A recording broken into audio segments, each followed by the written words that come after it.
Guys, it is Slate Day. Happy Slateness. It is time. This is what everyone's been waiting for. And honestly, this is probably the last slate that we're going to see for the edition.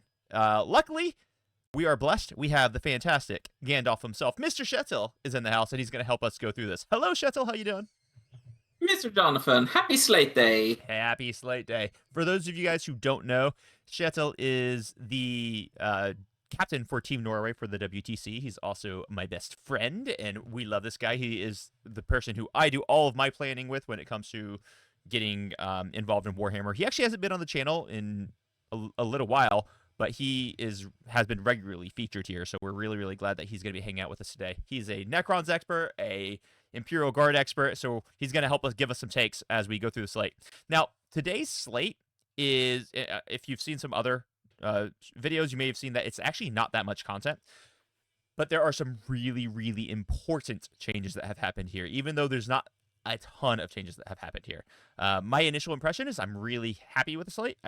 There's one or two things lacking I would have liked to have seen, but I'm generally very happy with it. Shettel, initial impression for you before we go through all the individual changes. I think people were hyping themselves up to more than what necessarily needed to happen. Mm-hmm. And that might lead to some disappointments with the things that were done, because people have expected what might be a more historically heavy-handed approach from GW. Sure. But as we'll see going forward, they are doing minor touches to let the meta sort of solve itself out, it seems. Feels like a new kind of philosophy to this. Yeah, which honestly, I think that philosophy is going to help the game way. It's like a huge improvement in the way the game is. For those of you who are expecting nukes from orbit for the top Necrons, you're not going to see it, but you are going to see targeted changes that are relevant and do matter. I think all the negativity that I've seen in regards to the slate is people who, like you said, they were hoping to see fire and brimstone like we've seen in the past, but we don't need fire and brimstone. Even though Games Workshop over nerfed things in the past, doesn't mean that they should continue to over nerf things. So I actually really like this slate. I think this is good changes to the meta. I would have liked to see one or two different things, but that was just preference. I don't think it was necessary for the game. Overall, I'm excited to look for it. Let's just start with the actual slate itself, which has only very few changes, and then we'll go through points, and then we'll talk about some of the more relevant things. Does that sound good? Yes, sir. All right, so when we start looking at the slate here, nothing like globally changed. So you still can't, do the same strat twice with free strats. You still can't, your Armor of Contempt is still the way it was. It only lasts for one activation. It's no longer it's not back to the phase or anything. And when we look at everything, there's not many changes at all. Sisters of Battle got no changes. Adeptus Custodes got no changes. Admech didn't get any changes. And Shettel, if I missed something here, please feel free to hop in. Nope, nothing changed. We saw no changes for Eldar, no changes for the Astra Militarum. Nope, there were slate changes. Yes, no changes, We'll go to the faction pack changes in a moment, but we're just talking about slate changes right now. The Astra Militarum, so no changes. For those of you who don't know, yes, Grizzle did lose their reroll wound rolls of 1, but that was in like an emergency patch a few weeks ago. But that's not a slate change. Blood Angels did get a big change, and this is actually a very relevant change to the way Blood Angels are working. I'm really excited about it. Shettel and I actually have a golden ticket event we're going to next week, and I'm debating whether it's going to be Blood Angels now. I don't know if I'm going to get enough time to practice it, but this is a really cool one. It's one that all Blood Angel players have been begging for all edition, and for the last 3 months of the edition, we're going to get it, which is funny.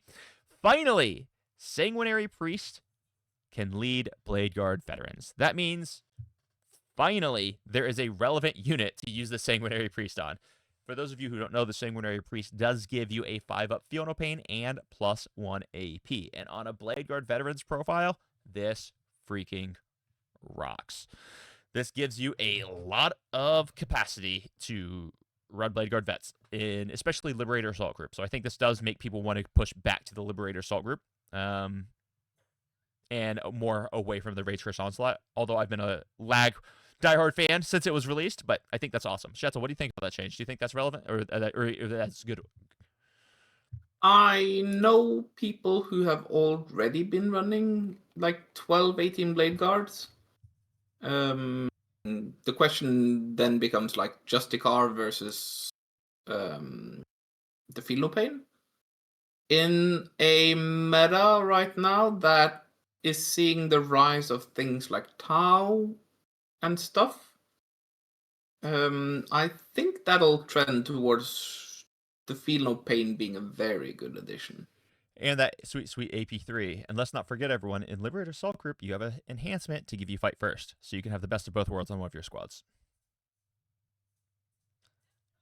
So yeah, I think that's actually very relevant for Blood Angels, and we will actually see different Blood Angels builds on the table now.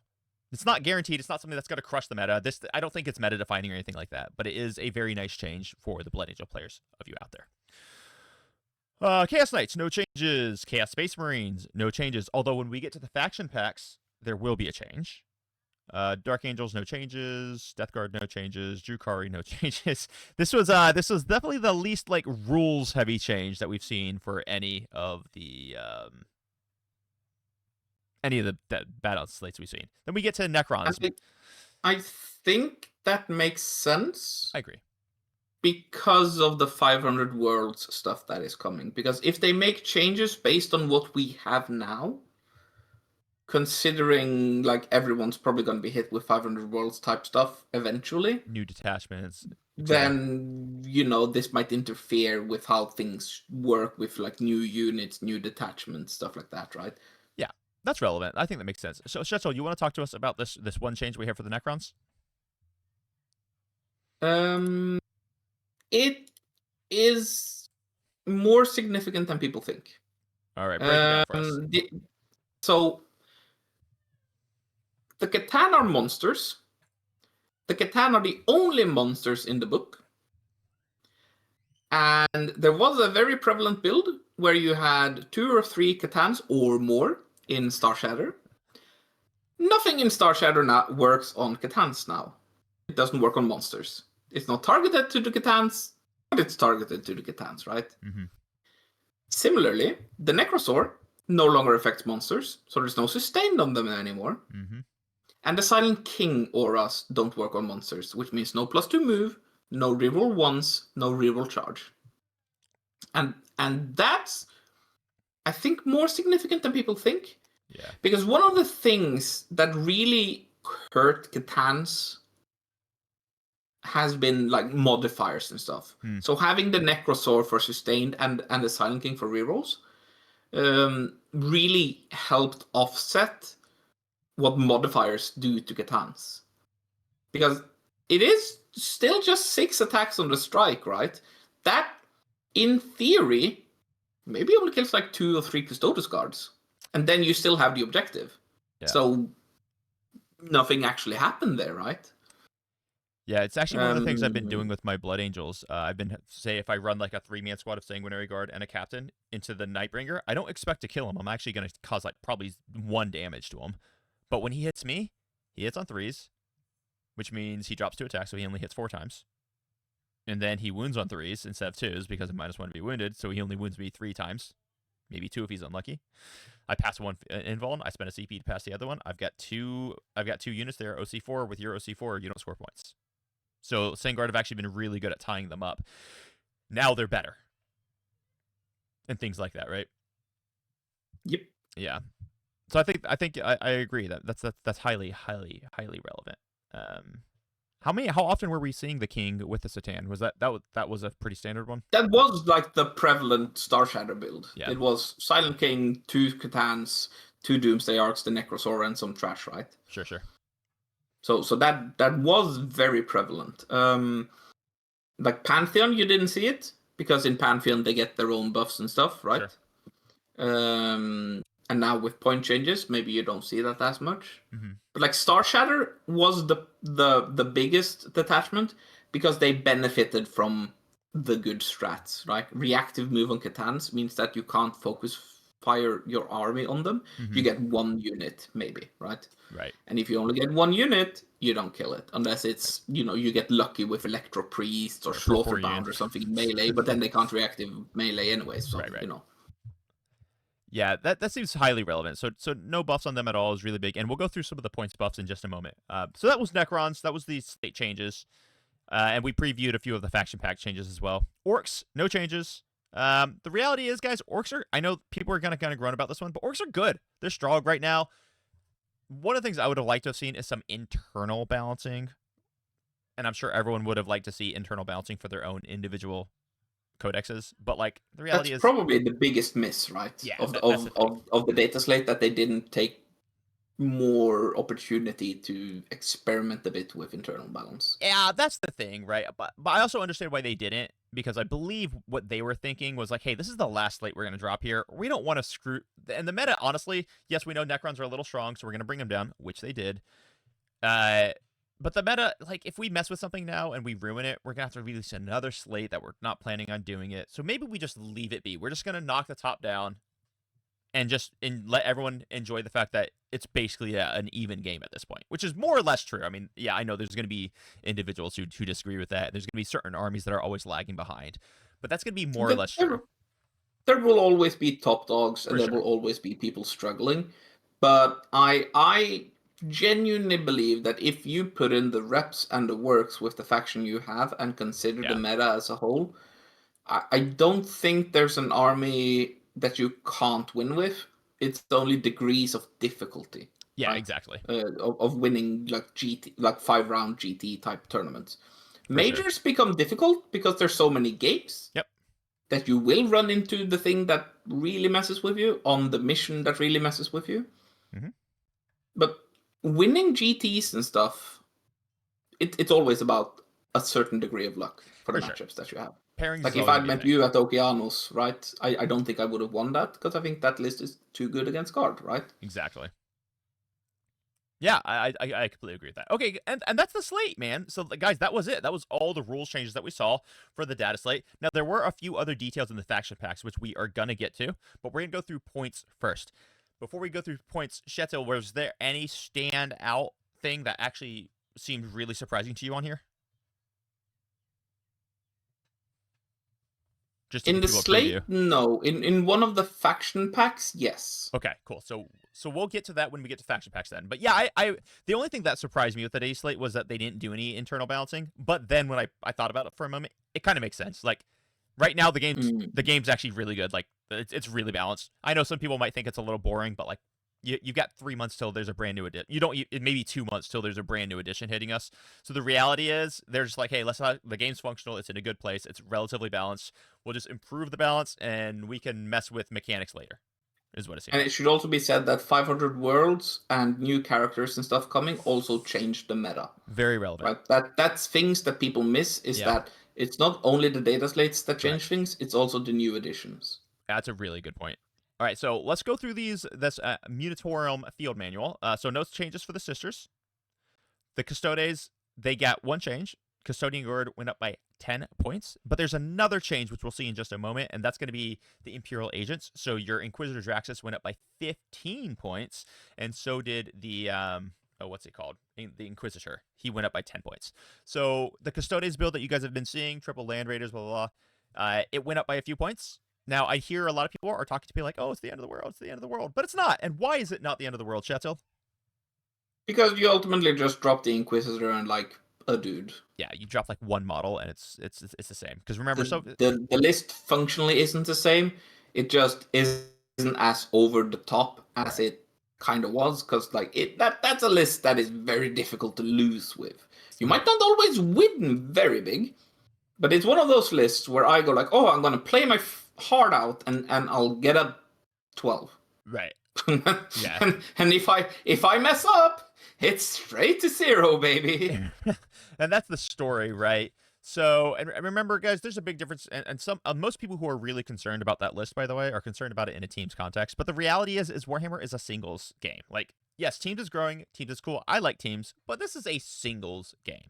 And that's where that's where all of GW's focus will always need to be. You're always going to see weird skews in teams that can kind of mess with people, but like, It's not a teams game. It's a singles game, and we happen to have a teams mode that we're currently trying to build. So keep that in context, guys. Triple Land Raiders and Custodes isn't nearly as good in singles as it is in teams. So it didn't need to be nerfed like people were crying like it needed to be nerfed. And for Custodes players who like that build, it's totally still super, super viable. Okay. Adeptus Mechanicus got no changes. Does this seem right to you, Shuttle? Yep, I think so, because we are getting new detachments. Yep. And new character and units. Yep. In the next 500 world thing. So if there are any changes, it'll come then. Because remember, the Grizzled nerf came with the 500 world stuff. That's right. That was added, right? That's so true. I think like that's a thing GW will do. If there are micro adjustments that need to be done here and there, it'll come with those. That's a good point. That's a real good point.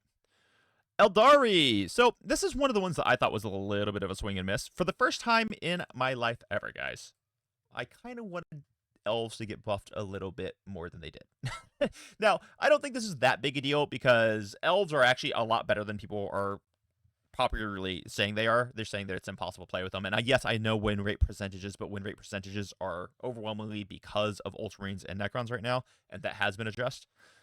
So I think what you're going to see is that elves are actually just a lot better than people thought they were. Yes, they got nuked by rules and points last Dataslate, and I do want some of those points reversed. I was hoping to see that. We did not see that. We did see a little bit of points buff, so Astroman went up by 10 points, which is weird. But we did see that Wraith Guards, Wraith Blades, and Wraith Lords went down in points. I think they're trying to make that Wraith Guard detachment a little more viable. And if you guys have never played that Wraith Guard detachment, it's actually pretty good. So I don't know if that's enough to make it better, but it's certainly viable. Like, you could take that list and go 3-2 at a GT. And just on the point of Eldar. Yeah. We recently saw Guardian Battle Host do really good in a tournament. Mm-hmm. Seer Council is at a 56% win rate. Mm-hmm. And Guardian Battle Host by itself is at like 51, but I think that there's like very little sample size there. Right. Yeah. So, win rate for the faction in general is one thing. Because there are people that are like there's an armored war host in that stat. Yeah. Bringing down. Right. Win rates aren't everything. Elves are really good. They have a lot of tools. They are doing very good in teams as well, because they've been able to avoid their natural predators. But it's difficult. Some factions, just as a baseline, are more difficult than others to play. True. Especially when they are fragile but lethal. Yeah. Because then every decision is very consequential. Mm-hmm. Yeah, I completely agree with that. So this is not me saying that elves are OP and everyone needs to stop crying. I'm not saying that. I actually would have liked to see them get a few more points buffs here. But the reality is elves are basically fine, even though maybe they could use a little points buff here. And who knows? Maybe we'll see more people running race, and race will be really cool. All right. Moving on to the next one. Astra Militarum. The only change I see is Rogadorns went up again. And I think that's pretty relevant. What about you? It is. I think it's relevant. They might as well have done nothing, because my lists had 15 points floating all the time. Did they? Yeah. So like my Okeanos list.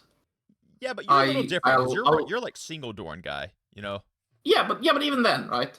On the Okeanos list, I would have just taken away the enhancement that I never used.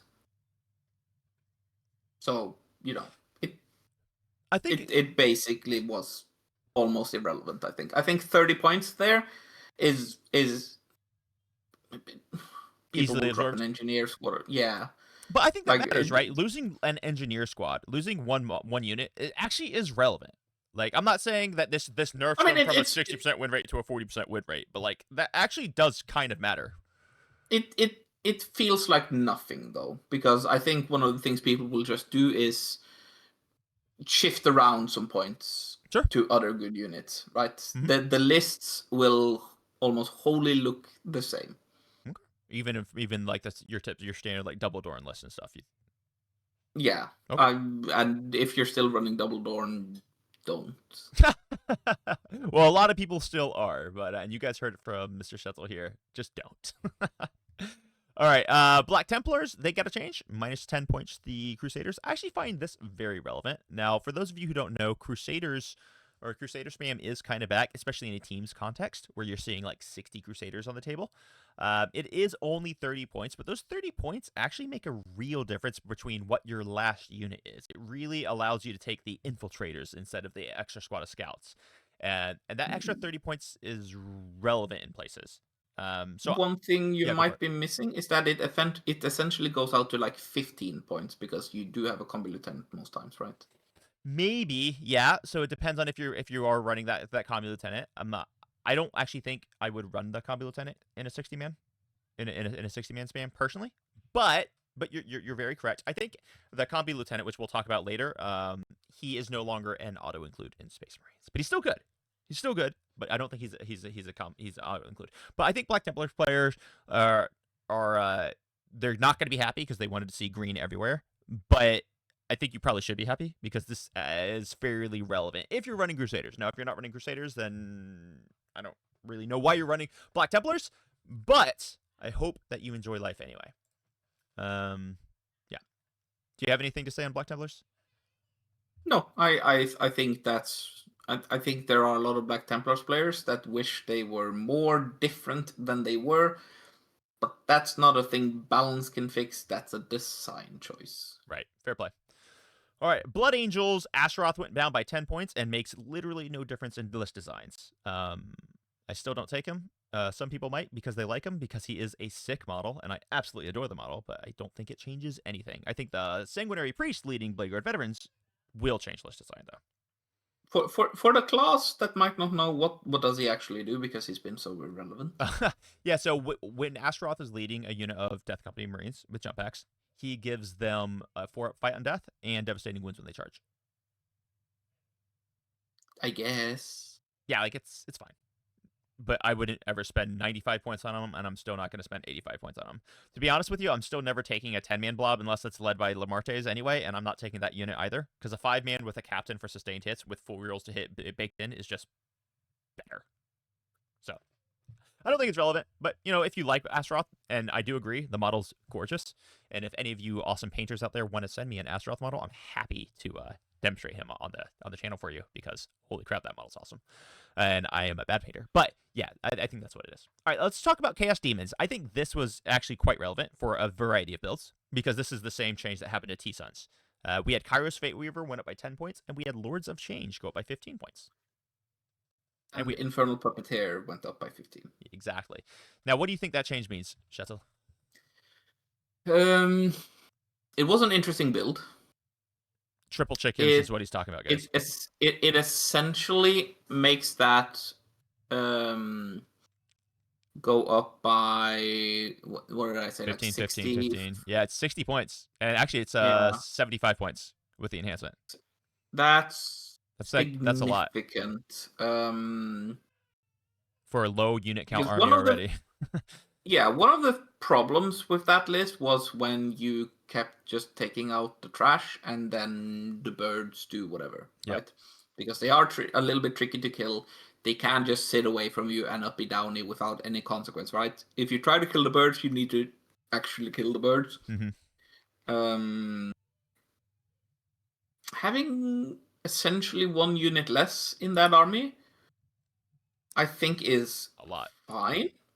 I think it's fine for the birds, but I think it makes it more manageable to counterplay them. Yeah, that's the thing, right? Like I think the army's still good, it's still strong, and there's still a place for it, but it brings their power level down enough that your average armies are going to be able to have enough counterplay that the pilot skill can take over and make up the gaps now.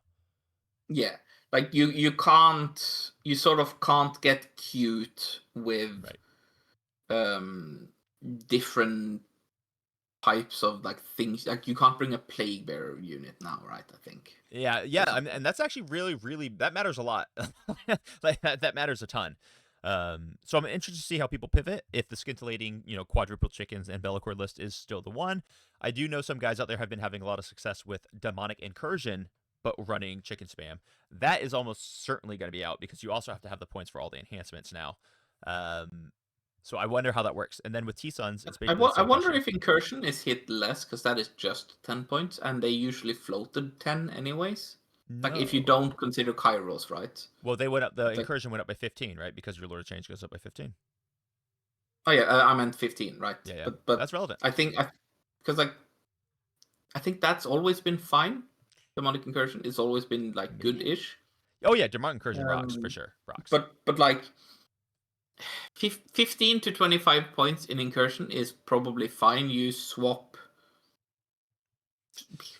some things around, and then It's it's still just okay, trash, right? but it's different, right? Like, so I play incursion a decent amount. It actually does change the build. Like, you're not doing a chicken spam build anymore. You're still gonna take the one with the Everstave because it's super good, but you're not doing a chicken spam in an incursion anymore. Yeah, I mean you're basically going back to the old style, right? Yeah, yeah, exactly. And which honestly, that does Yeah. make it challenging because we know that some of the other demons have gone up. Are you able to afford the enhancement for your bloodthirster? It makes interesting questions for demons. I don't think it was. Yeah. So anyway, yeah. So that's what they Mm. changed. No changes on Chaos Knights. Honestly, I think it's fine. This is another one that's going to bother a lot of people because in teams, Chaos Knights First Defender is a huge problem. If you guys don't know what that means, it just means the Chaos Knights player will get to choose what map they play on. And in a team's context, that's a huge problem that needs to be dealt with because it's very, very powerful. But in a singles context, Chaos Knights are good, but they're not like causing any problems because they don't get to choose their train. What do you think about that, Shetzel? I think that GW has a Chaos Knight problem because any buff can potentially make it like the worst thing to play against ever. And any nerf will make the entire faction unplayable with regards to like this infernal build, Yeah, that's right? reasonable. Because there's nothing else there. So that's one of the books that I really hope get a look of internal balance in the new 500 World stuff, because there will be new detachments and stuff. Hopefully that will put that triple despoiler build dead and let you do something more interactive. See, I always think there's a lot of other things. Sometimes I think that the strongest build existing is what's keeping people from finding the other builds. No, but yeah, but like it's sort of the thing. Like you've seen, in response to Catans in singles, people have done 3 despoilers and 1 rampager, right? But it's always the package around the 3 despoilers. Yeah, that's what I'm saying. Like, I always find that sometimes when you just get rid of the obvious top build, people find the other stuff. Like, look at what's happened with Eldar. Like, Seer Council is crushing it right now, right? But when Aspect Host was the thing, Aspect Host was the thing. When Inari was the thing, Inari was the only thing. But what we find is a lot of these codexes actually have a lot more depth than people think they do. But you don't find it until the top is, kind of crushed. And I'm not saying that Chaos Knights need their top crushed. By the way, that's not the point I'm making. I guess the claim I'm trying to make is that I think there's a lot more in there that people are not exploring simply because there's such an obviously like best build. People aren't being forced to Exactly. look for other combinations and do the math, and therefore, they're not doing the math. Exactly. Chaos Space Marines, they only had one change, and it was to the second Oath of Moment target stratagem or enhancement for the Renegade Warband. It actually got cheaper. We'll talk more about Chaos Space Marines when we get to the faction pack, which will be coming up pretty soon. But there is a very good reason they got a little point buff. Yeah, yeah. So we'll talk about that in a little bit. Yeah. So we'll get back to that. Dark Angels had 0 changes, which I think was incredible for Dark Angels. For those of you who have been asking like how Dark Angels handle Satan, exactly the same way they handle everything else in the game. If you're talking about my Wrath of the Rock list, you just out OC them, and now it just got easier because of the things we'll see in Necrons. So Dark Angels didn't need changes, and they didn't get them. So if you're a Dark Angel player, I'd be happy if I were you. Deathguard, 1 change, Demon Prince of Nurgle with wings. I think that means nothing. Do you think it means anything else, Shetzel? No. Yeah. But they didn't need it. Like, Deathguard are just fine. They're totally fine. Like, that's the thing about the slate is most armies just didn't need changes. There are changes we would desire, I'm sure, but they didn't need changes. And we had Deathwatch. Yeah, there are people that have been bored on factions that have swapped to other factions, and they're finding that this works. Yeah, right? that's you're just not being forced to make the switch now. It's just that you're bored with what you've been playing for 6 months. right. you know. But once again, I think that's another one of those codexes that has more depth into it than what we're seeing. Like, people are not even messing with Champions of Contagion. People are not messing with some of the other things, and I really think they should. Anyway, Deathwatch. I think Taliban is really good. Taliban's actually for very someone good. trying it out. Look at Taliban. I think that's a good point. Deathwatch, no changes. Drukhari did get some points drops. Not sure that's what really Drukhari really needed, but like, they got some points drops on. What were the points changes for Drukhari? So the Homunculus went down by 10 points. The Scourges with Shard Carbines, those are the ones that can get the 6-inch Deep Strike, went down by 5 points. And then Rax went down by 5 points. Okay, so it's things nobody used. Maybe they're hoping for some internal balance changes. Yeah, and I actually, I think this is interesting because, like, it does open up a Coven build. Or is Coven the one that has, like, the... Homunculus Coven is yeah, that's the one, yeah. the term, yeah. Because I think that detachment is better than people give it credit for. So maybe this helps by having cheaper Rax and Homunculus. I'm not sure about the break points on that. But I think it's good. I mean, Drukhari did need a little bit of loving, but I don't know how relevant it is, really. Is what I'm saying. A little bit of a teaser and a good reason to join Jonathan's membership on YouTube. I will be looking at more Drukhari stuff coming up. Ooh. And it will happen in the members side of the Discord. Oh, you glorious man. And I'm actually really excited to see what you cook with Drukhari, because I do think it's a faction that... And I love Skari. Skari's a really good friend of mine. I love him, but I do think that sometimes that faction just kind of rests on what he says. And I want to see more people it's his exploring. Skill expression with his style, right? Right, and he's incredible, and I love everything that he does. So this is not a criticism of him; it's a criticism of the no, but it's like it's a faction that I think has so much depth in what you can possibly express yourself with. Mm-hmm. In that, if a different player with a different mindset does something else, that can also be good. Exactly, and so I'm really excited for you to start digging into that and coming up with some cool stuff. And obviously that'll be shared in the members Discord before it's shared anywhere else, but we'll get some of that out into the ether as well. Emperor's Children. Now this is a faction that I love, and I really, really, really think that people need to start thinking more outside the box. One big change here that just kind of blows my mind that people still aren't thinking about it.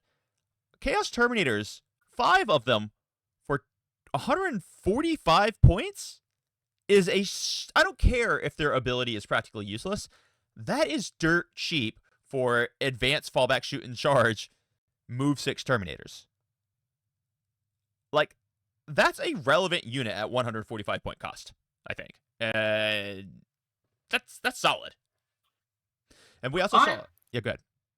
I have a question. Sure. Do you think that the points changes here are enough to make people consider something else than Coterie? I don't, but I think that's strictly because there's no one out there who's really making Emperor's Children content. But I think individuals who want to use their own creativity to create their own list, these points changes is enough to get you doing things. Like, I've got a client right now who's doing really cool things with the Rapid Evisceration, the transport-based one. He's gonna love this.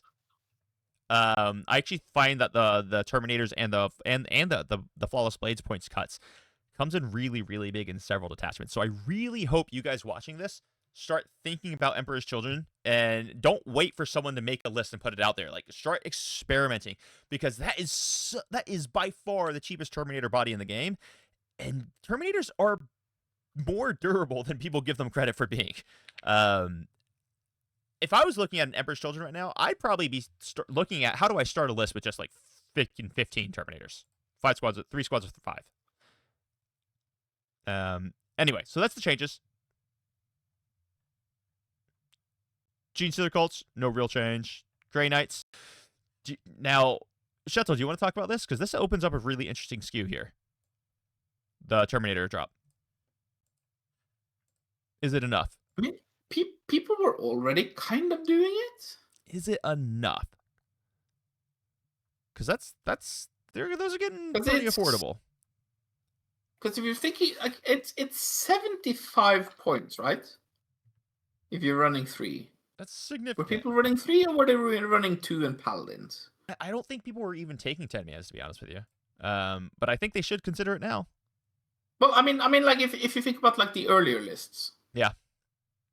People were running like 30 Terminators. Yeah, that was like a thing. They were. It was. Yeah, we were experimenting it with a team for a little while. We liked it, but like that's a lot of points. Yeah, and Warpbane, like, people shouldn't underestimate it. It has been like a thing that's been doing okay-ish in teams. Yeah. Because you can brawl out like a drawish match, and if you can brawl out a drawish match, you can outskill your opponent and exploit a mistake. And uppy downy armies, that have full rerolls to hit and stuff, they can exploit mistakes better than others. And I'll tell you right now, Banishers, like, you've got enhancements that you can put on your Banishers just to give them +1 AP at range shooting. That's a lot of AP on your Stormbolters that are going to be coming from angles that you're not expecting. When people charge into you, you regenerate models, and when they fall back from you, you get to uppy downy in rapiding. There's a lot of stuff in Grey Knights. I hope this gets people to start thinking about Grey Knights a little bit more, because I think that faction is suffering a little bit from faction abandonment. I know you have a hard time killing monsters' vehicles. I understand that. I get that. But I think it is also suffering from faction abandonment. I hope those points changes is enough to get people to start thinking a little bit more, though. Agents, no real changes other than the Inquisitor and Draxus, like we spoke earlier. But that's as allies. That's not for their thing. Imperial Knights got some drops. The Hellbrinds went down by 5, which I think is insane. But the Errant and the Gallant both went down by 10, which seems fine. I don't think it makes it makes it easier to get the allies you wanted in from agents again. Oh, that makes sense. That's relevant. That actually, okay. That's fair. That does make sense. It means that maybe now you get a sister squad instead of the priest. Yeah, that's fair. That's fair. Example. Okay, I can see that. But is it relevant? No, not really. They're probably being very light-handed on knights because they are also the upcoming faction getting stuff. Yeah. 500 words. Yeah, and I think they're getting a new model and detachments. If they do too much, then they become turbo oppressive again. Right, and no one enjoyed turbo oppressive knight meta. That was awful. Votann gets no changes, but they are getting 500 point stuff. They just recently got a new detachment, which is pretty spicy, and they just got a new character, which we'll talk about in the faction pack. Now, Necrons, this is really the big change, and I don't think anyone else, maybe very minor changes, but Necrons, this is the big change. So all of our Satan went up by 10 points. Necrosaur went up by 20. And all the mandatory enhancements for Pantheon of Woe went up by another 15. Shuttle, you first. I think point changes for Catans were fine. That's basically in the line of things that I said was reasonable. Yep, I agree. I think the Necrosaur probably needs another 20. Okay. I think 205 is justifiable for him. Okay. Because the thing he did in my list was that he gave the Doomsday Arcs sustained. Sure. And that meant that I could take poor Bara, have his 20-man look at me. I say, sure, I'll Overwatch, and now you're not killing me. Right. Like, the thing he does with his heroic fights first, and the Phenolpain against Psychic on the vehicles, that just ruined the chicken matchup, the Scintillating Legion matchup, which was one of the few that could outdamage you. The sustained and the force multiplier he adds is so significant that I think he should be priced as Belisarius Call. He does so much for that faction on the same line as Belisarius Call. So I like that line of thinking. I like that line of thinking, and I also understand why he didn't go up more points than that. And maybe you're correct. Maybe he should. Yeah, baby steps, right? Because maybe the whole package of everything means that he's fine where he is at 185. Because he also no longer gives sustains to the Satans, like we spoke about in the balanced exactly, in the faction right. pack, which we will talk about in the faction pack. So he doesn't give sustain to Satan anymore. Satan went up. Everyone's focused on Satan. They're saying that's the problem. Hey, let's get rid of the problem. He's still a good model, and we're still going to allow people to use him. I think, honestly, this is just a good change. People might say it wasn't quite enough. I think that remains to be seen, because it's going to be easier to deal with an army. Your standard Necron list just went up by 50 points, basically. Yep. And those lists are running around with 9 units, which means now they're going to be running around with 8 units. That's relevant. I think the Star Shadow build is gone. Yeah, that's very, very relevant. I think the Pantheon build will be very difficult to justify. It's so expensive. Because that's not just 50 points. No, it's a lot more. Right? That's like we're talking like in the hundreds, and that on a list that already didn't have enough stuff means that I think that Pantheon, which I think wasn't that good in the first place, probably we don't have to deal with that anymore. Exactly. Right? So the thing that people thought was the most, let's call it cancerous to deal with, because you have to apply chemo to kill cancer, and chemo also hurts you. Right, so it is an apt analogy. Yeah, I think that's gone. Yeah, I think what you're seeing is people will now. I think people will still maybe run 3 Catans in certain builds. I have posted 1 or 2 lists in the members section where people can look at that. Hey. And it's gonna look more like regular Necrons than the big Pokeball build, as Innes put it, like early in the edition. Because like this has been a thing before. Oh yeah. Playing a Pokemon trainer with like 6 Pokeballs shoving around the table. I think we can like relax, put our shoulders down, still have to be able to handle Catans, but you don't have to handle the worst of it. Right? I agree. Necrons are like still unfun to play against, just on the design of it, because killing things and then having that essentially not have any effect at all doesn't necessarily feel fun. Right. Like people say that they like it when I play guard more than Necrons, because at least they can kill 100 guardsmen even if they got table turn 2. All right, so that was the big change. There's one more big change that we have to talk about, and then I think we'll breeze through the rest of this. So Orks, no points changes. Once again, I would have loved to see some internal balance. I want Squig Hogs a little cheaper, but alas, the army's fine. You don't need to do all this stuff. Space Marines had a pretty big change here. So their Lieutenant with Combi Weapon went up by 15 points. Honestly, this has been a long time coming. That guy has been ludicrously good all edition at 70 points. I can't believe that it took this long to nerf him. He's no longer auto-include. He's still very good, and we're still going to see him. Redemptor Dreadnought went back up by another 10 points, back up to its original cost of 205, which I think is too expensive for him. The Rep X went up by 10 points, which I don't agree with that either. And the Wardens of Ultramar went up by 15, which is totally reasonable because that unit was way too cheap. And that was your Space Marines changes, guys. Like, that was it. I think what we really see here is the Victrix with the Redemptor spam and all that stuff all put together. They're just making you drop something. You can no longer run your double Victrix and your triple Redemptor and your Wardens. They're going to say, no, if you want it, you can do the triple Redemptors and the double Victrix, but you can't do the Wardens. Or if you want the Wardens, you're not running triple Redemptors, you're only running doubles. I think that's what they looked at doing. I think it's totally reasonable, totally fine. I just if they were really concerned about like your Ultramarine stuff, I would have rather them target more the Ultramarine stuff and not just the generic Space Marine stuff, personally. Do you have any thoughts on this, Shetzel?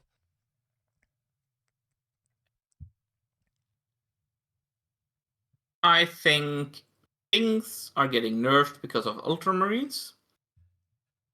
And that's bad for everyone else in the Marines ecosystem. Yeah. Marines just need to be separated into factions instead of detachments. That's what I want. I want to see them. I think that's the thing that has, because like I've been slowly building up my Space Wolves and stuff, right? I don't see a good enough motivation to try bringing them to tournaments yet. If I get the golden ticket, next week, maybe, I'll start doing stuff for fun, but yeah, I agree. I think that's just tough. I agree with you. I don't think there's any reason to not run anything Ultramarines now. Things aren't different enough in certain builds. Oh no, I completely disagree with that. I mean, there's no. I mean, like in the main book. Oh, okay, fair play. Yeah. Like why? Like Hammer of Averni is a thing. Shadowmark is a thing, but I don't think they do things uniquely enough and good enough that if Hammer are a Marine player, I think Hammer did, but with the increased cost of those Redemptors, I think it's.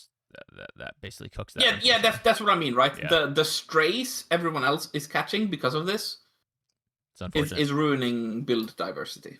Yeah, pretty much. All right, and I think that's the last real change. So Space Wolves, no change. Tau got one change to stealth battlesuits. No, big change in Tau. Yeah, but that's in the faction pack. No, the character got points. Oh, did he? Oh, okay. Well, I think that's also in the faction pack, though, isn't it? It's also in the MFM, to be fair, because if it's not in the MFM, you can't play it. I think that's true. Stuff, right? What's that called? It's called the Twin Souls. Where are they? Yeah, a Twin Lances or something like that. Twin. 100. Dude, 160 points for that is. It's 160 points, dude. It's 160 points, Jonathan. All right. Did you know that I have Tau in my basement? Okay. All right. So real fast, guys, just because this video doesn't need to go an hour long, we're gonna do faction packs in a separate video. Like, just so you know, that's cheap for what the Twin Lance does. Yeah, that's cheap. Doesn't mean Tau are gonna be busted or broken, but that's cheap. Yeah. Okay.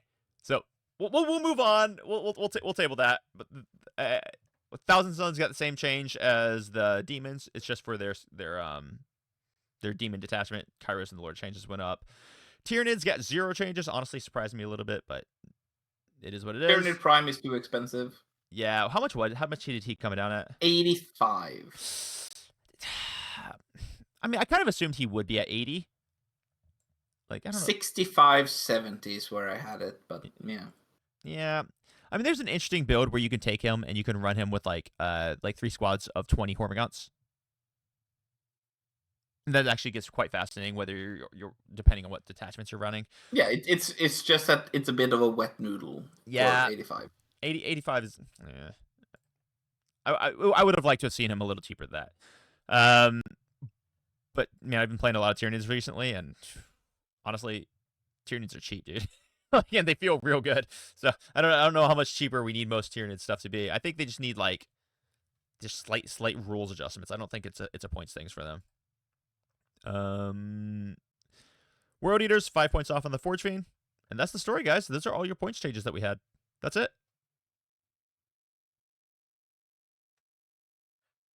Overall, the way I'm thinking about this is I'm looking at all this and I'm saying, well, Games Workshop just wanted to bring down the top, and they didn't really care about boosting the bottom. They figured the bottom would be boosted by the fact that the top was dropped. I think that was correct, generally. There's some things I would have liked to have seen, but that seems to be the theory they were operating off of, and I think it was a pretty good modus operandi. Shetta, what do you think?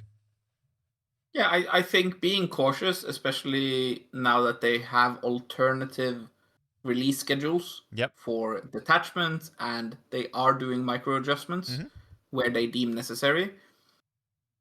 I think this is fine for an end of edition slate because it is the end of the edition. Yeah. We don't need another was it Nockmund that sort of like threw everything up Orks in the air? Orks of Omen.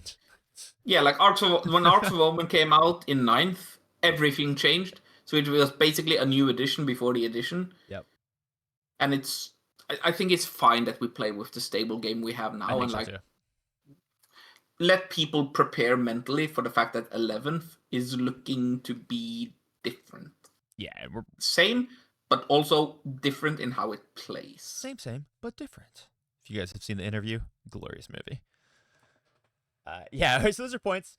You know what? Let's do faction packs. This doesn't take time. You got 10 minutes? There's not much. All right. You got 10 minutes. I got 10 minutes. Let's just get these packs done. Chaos Space Marines. It's very, very simple. They get 1 FAQ, and it doesn't matter at all, so we're not even going to talk about it. And the other big deal is that if we go to their new detachment, the Renegade Warband, which is the one that everyone's freaking out about for being OP, which it's not OP. I just disagree vehemently with people who say that. Got a big change, and that big change is what, Mr. Schetzel? No cult units in the Renegade Warband. Which means no Noise Marines, no Plague Marines, no Rubrics, no Zergers. And that means that detachment is dead. And you probably should have been playing veterans in the first place anyways. Because Dark Pacts are good. That is a lot, man. Losing the 18 Noise Marines in that detachment that really wanted to double oath with 18 Noise Marines, it's dead. I'm just gonna say it. I almost never say that. It's dead. That was a lot. Yeah. Am I missing it? Because I'm looking at the faction pack right now. I actually don't see where it says that. Under the whole thing where it says no dark pacts, it also says no cult of chaos or whatever it's called. Heretic Astartes, ranged weapons. When mustering your army, you cannot use the Cults of the Dark Gods rule. Yeah. Right. That's the That's thing the that one. lets That's you right. use Noise Marines. Correct. Does that cut out demon allies as well? Or no, that doesn't cut out demon allies. No, because demon allies are in the demon book. Right.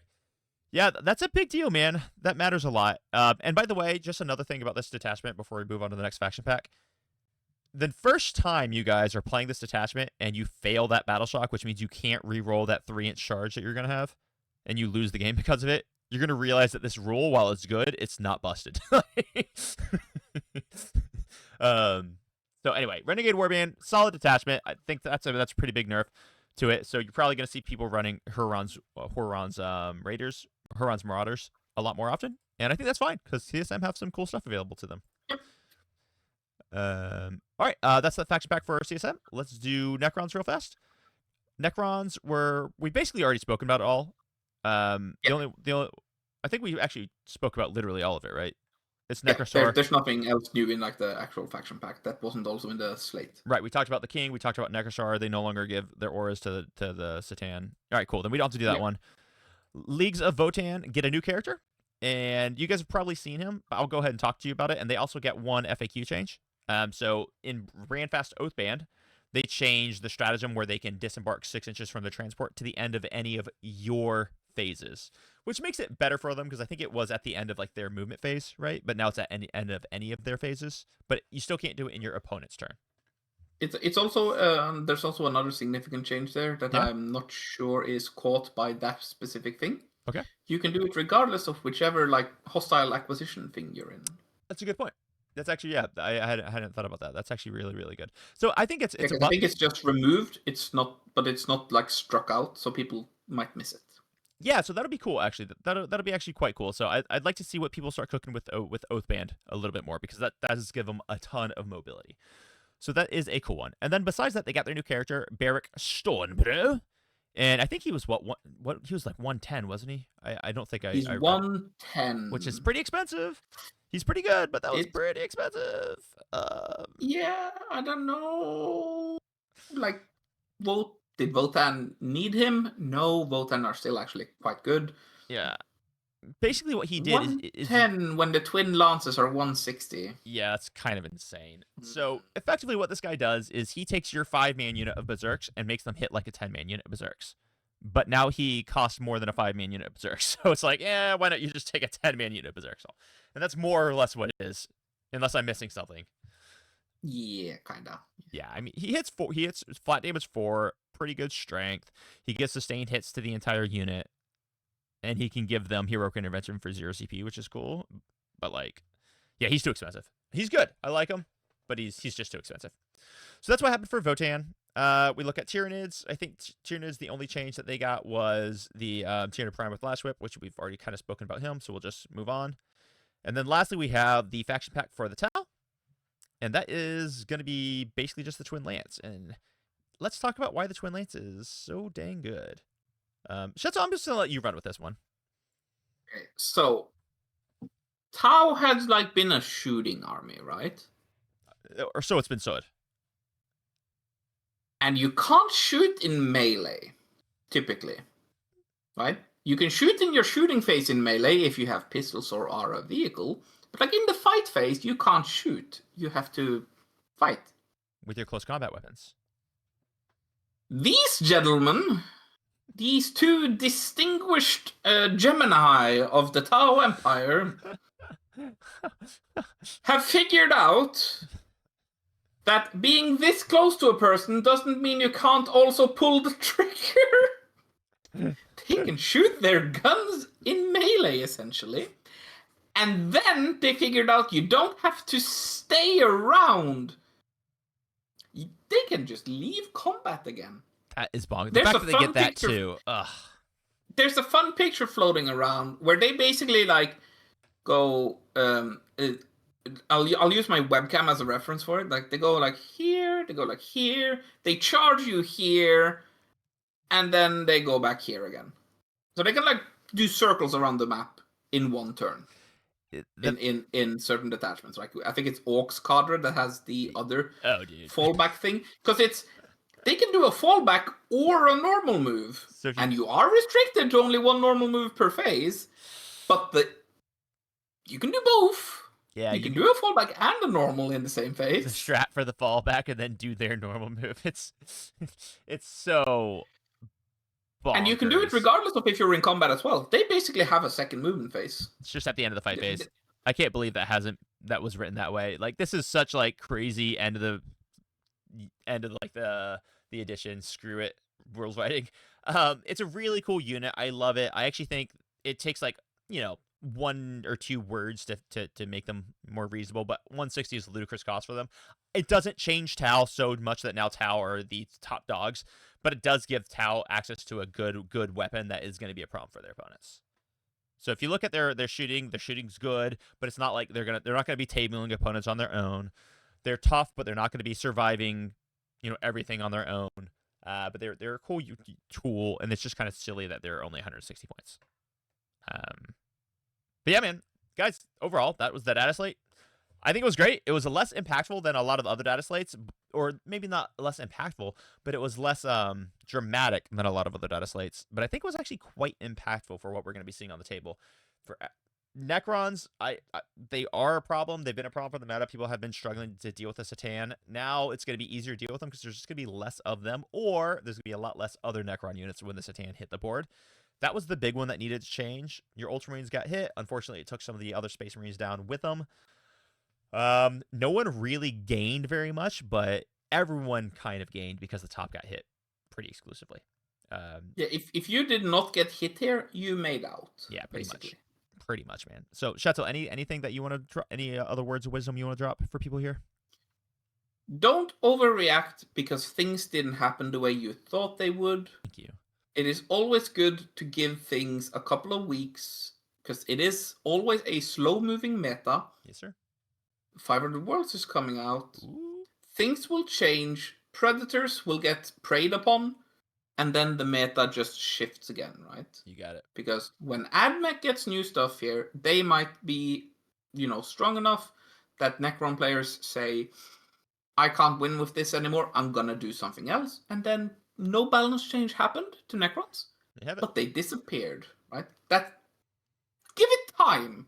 Let it marinate. Let the meta shake out. Is my number one thing.